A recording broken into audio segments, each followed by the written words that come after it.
Hello everyone, स्वागत है आपका पाठशाला ऋषिकेश के यूट्यूब चैनल पर। आज हम बात करने वाले हैं संविधान निर्माता डॉक्टर बी.आर. अंबेडकर की जयंती के बारे में। 14 अप्रैल का दिन 14 अप्रैल 1891 को मध्य प्रदेश के महू डिस्ट्रिक्ट में रामजी सकपाल और भीमाबाई सकपाल के यहाँ 14वीं संतान के रूप में जन्म हुआ भीमराव अंबेडकर जी का। भीमराव अंबेडकर जी जहां 14वें नंबर के बच्चे थे, वहीं पढ़ाई लिखाई में इन सब में सबसे अव्वल। पढ़ाई लिखाई का जो समय रहा वो इतना संघर्ष में बीता कि छुआछूत की वजह से उन्हें अपनी पढ़ाई करने में कई कठिनाइयों का सामना करना पड़ा। इसके बावजूद बी.आर. अंबेडकर ने कई उच्च स्तर की डिग्रियां हासिल की। अपनी पढ़ाई को करते हुए 1912 में उन्होंने राजनीति विज्ञान और अर्थशास्त्र में डिग्रियां हासिल की।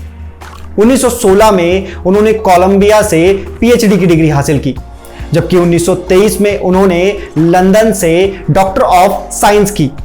इन डिग्रियों को हासिल करने के बाद वो अपने वंचित समाज की आवाज उठाने के लिए मुखर रहे। इसी में 1920 में उन्होंने मूक नायक नामक साप्ताहिक पत्रिका का प्रकाशन किया। इसमें वंचित वर्ग, दलित वर्ग की आवाजों को उन्होंने उठाया। वो 1920 के बाद यही नहीं रुके। 1923 में उन्होंने अपनी एक पुस्तक the problem of Indian rupee लिखी। इसके बाद लगातार अपने समाज के लिए, दलित वर्ग के लिए आवाज उठाते रहे।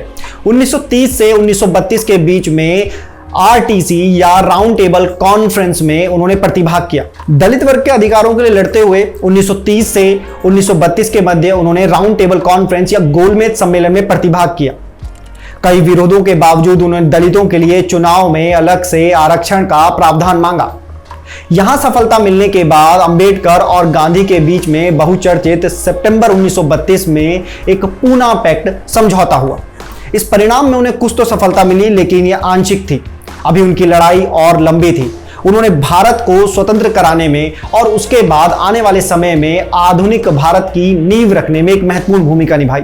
संविधान निर्माता के रूप में बी.आर. अंबेडकर जी ने ड्राफ्टिंग कमेटी के अध्यक्ष के रूप में कार्य किया। भारत के लिए जो संविधान बना, उस माला रूपी संविधान को पिरोने में बी.आर. अंबेडकर साहब का बहुत बड़ा योगदान है।